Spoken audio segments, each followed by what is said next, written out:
Hey everyone who wants to chill and talk about stuff. My name is Alex Friesman and I've platinumed Marvel Spider-Man 2 on stream on my main gaming YouTube channel. And this channel usually consists of somewhat edited videos, so live streams were actually a new thing. And before that I used to stream on Twitch. Anyway, after playing the game for 30 plus hours, I felt like I want to gather my thoughts into something sort of a review. Knowing myself, reviews aren't my thing, and it would take ages to produce something like that, because I would have to record, edit stuff, like write the script first and foremost. So I'm doing this as an experiment on a completely different channel, and more sort of a live commentary rather than a full-blown edited review. Also, a very important thing to point out, it wouldn't have been possible without my friend Elle, also known as Eliara, who actually is the GOAT, and she allowed me to play the game on her PS5, so big thanks to that. I will link her socials. She does music, so SoundCloud as well, in my description. Anyway, what about the game? Marvel Spider-Man 2.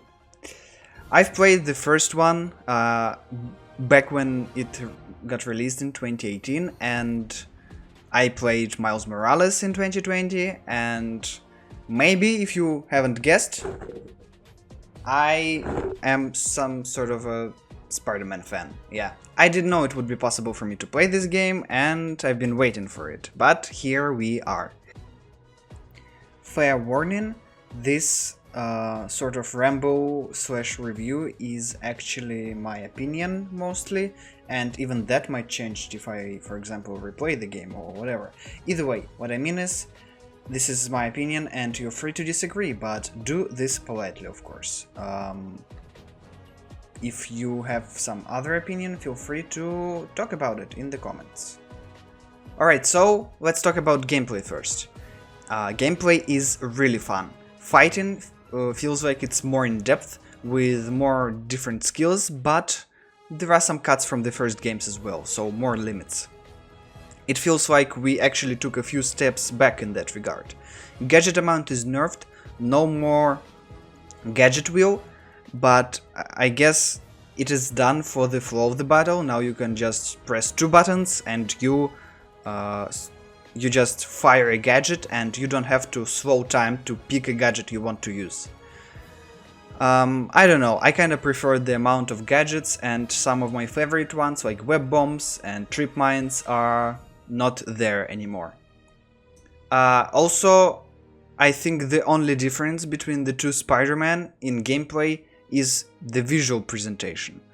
Some gadgets and even abilities perform the same option. Mostly it is crowd control. For example, Upshot and a few Peter and Miles abilities that launch enemies upwards. And Spideys feel like they are one hero and not two. Despite all the nitpicks that I just laid out on you, I would still prefer the combat of Marvel Spider-Man 2 instead of Marvel Spider-Man 1 or Miles Morales. I think the combat system is, despite everything, superior in all the little details it actually added instead of taken away. Also, parry is a new thing, and it's actually really hard to get used to the timings specifically. But when you do that, you actually feel great. Also, parry is perfect against bosses, which, I mean, who are way better than the bosses from Marvel Spider-Man 1. Now, spoiler territory, just to warn you, alright? I'm gonna spoil a lot of things in this video, because these are my thoughts without hiding much. So this is your first and final warning. The Venom gameplay section is beautiful and satisfying. It's really, really good. Some story missions are also very creative, like the one with Black Cat and portals. Enemy factions feels like there are less, maybe, and we mostly fight the hunters, but I don't know, I didn't feel like it's much of a problem. There were actually other factions, like Sand People, of course, which is just a side mission faction, I guess, and they're just one guy, Sandman. Cultists were a side mission enemy faction, and, well, of course, hunters, which I already mentioned, and symbiotes, of course, as the third act faction. Now, web swinging. All I can say about web swinging, it's much better than the first game. It's really been improved in my opinion, and there are more in-depth mechanics. Web wings, there is an ability to turn on fall damage or control steering assistance, which is actually feeling much, like, I feel much better playing without swing assistance now. I feel like when I just make it barely above the ground and don't crash into the concrete, I feel like that's the best thing ever. And you know that it wasn't the game that helped you, you did it yourself. It feels fast and satisfying. And I don't know if I will ever be able to feel the same when I come back to the first one. In terms of web swinging, of course. Open world is bigger, definitely, yes, but it doesn't really feel like something new. I don't know if it's a good or bad thing.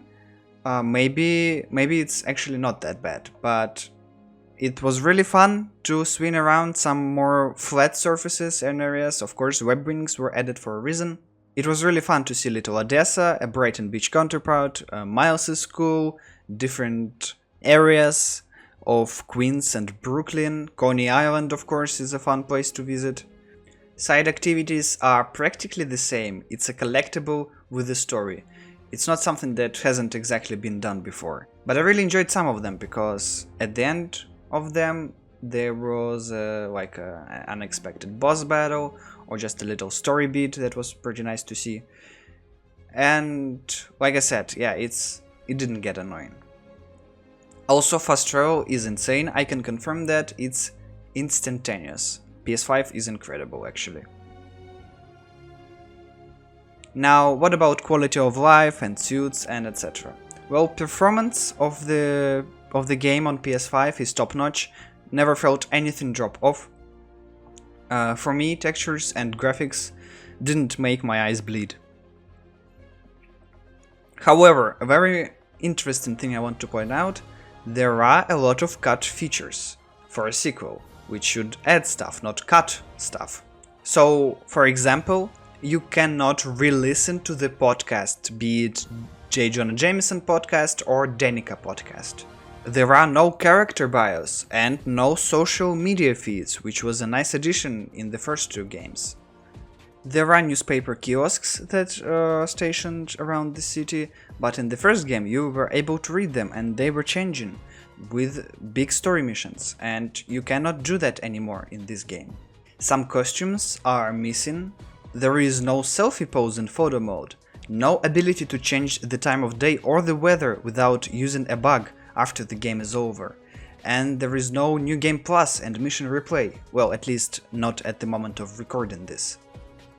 You cannot re-challenge hunter bases or some other missions. Some base or crime challenges got dumbed down a little, while the overall difficulty of the hardest level jumps up significantly in the third act, in my opinion. Well, until you get anti-venom suit, at least.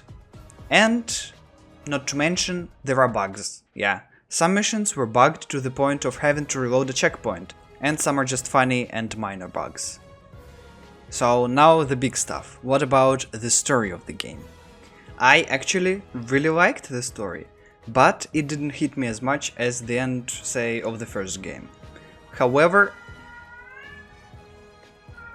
Pluso.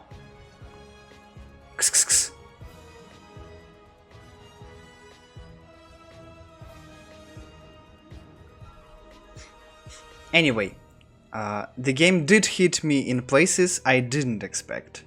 For me, the symbiote Peter story was actually perfect. How he succumbs to the addiction and ruins his life and his relationships. For me, the most emotionally impactful moment of the game was not the ending, but actually the end of the first act when Miles fought Peter and helped him overcome his addiction. Though I wish we've gotten a bit more time with Symbiote Peter, but the story was packed with a lot of things, to be fair. everything else from how Peter got the suit to how he got rid of it, I think is perfect. Miles' story, on the other hand, wasn't as impactful, but when it did hit hard. And it was everything connected with Martin Lee. Miles overcame his vengeance and broke the circle of violence, and even worked together to help save a person he cares about. What I also loved is the human moments. Finding Grandpa, final mission with Howard, and human moments in the main narrative. Aunt May flashback, reunion with Harry, Miles helping in Brooklyn Visions, all of that. They, I mean Insomniac, doubled down on the friendly neighborhood aspect of Spider-Man, and I love it.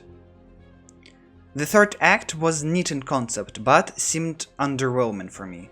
I mean, Web of Shadows like symbiote takeover didn't even cover all of Manhattan. Enemies were outside of the island, yet the threat didn't escape further? Why did the tendril stop midway without reaching the lower part of Manhattan? It feels like the devs didn't go all the way for some reason, or maybe it was already too ambitious, and I don't blame them if it was too much to handle for the team. The story is packed with stuff, packed with ideas, and they're fighting for our attention, I feel like. I liked the relationship with Harry and his motivation, the way symbiote twisted his desires with his own, but it just didn't feel as impactful as it could have been. Right at the end though, I did feel the glimpse of what kind of emotions I could have felt throughout the third act, or at least in the final mission. Though Peter and Harry's friendship was actually well established and beautiful, and it was the reason why I felt emotions during the game towards them in the first place. Other elements like Scream boss fight were great, but it didn't feel like it was built up. You might have felt like MJ had some frustration with Peter and his superheroine, but it wasn't the spotlight at all, and it might feel like it all came out of nowhere. Miles' involvement in the Harry storyline also isn't there at all. I played through Agent Venom beat so fast that I didn't know that Miles and Harry could actually meet in the open world. For me, the only interaction was the meeting at Coney Island when Miles swiftly bails, and then Harry calls Miles like once.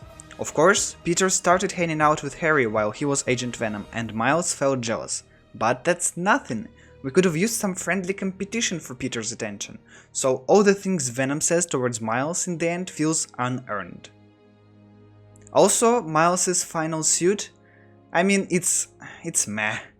It also comes out of nowhere in the story, and the game keeps saying how different these Spider-Men are, but they have the same moves with different animations and timings, and they feel the same. Even the suits and their color schemes contradict this claim. Miles has color variations of Peter's suit, vice versa. They both have white variations sometimes, or blue. Also, I liked the suit selection of the first game more, apart from a few new additions in the second game, like Classic Black suit, the Amazing Spider-Man 2 suit, and maybe some others. And despite all the nitpicks that I just mentioned, again, I think the story is actually really good, and I really enjoyed it.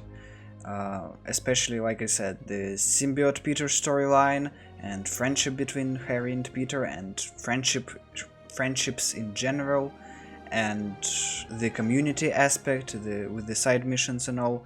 And also I should just mention the acting, especially Yuri Lowenthal and Tony Todd and Najee Jeter and all the other actors. They did a phenomenal job, and that's just insane, especially my man Yuri Lowenthal. He is my Spider-Man, I think. Like, if I hear, like, when I think of a voice of Spider-Man, I think, especially after this game, the voice of Peter Parker specifically, I hear him. And I think that he's just done an incredible job. And just story-wise in general, I still was enrolled in, I don't know, what's the word? I was, I don't know, in the story, you know? I forgot my words, sorry. And I actually like the ending. Yes, Harry didn't die, but he's in a coma, and it feels like Peter lost his best friend. He took on so much and used symbiote as a way to do everything. That's not what May taught him about balance, and in the end he accepted that and decided to focus on other parts of his life. And letting Miles take charge in saving the city. And that's okay.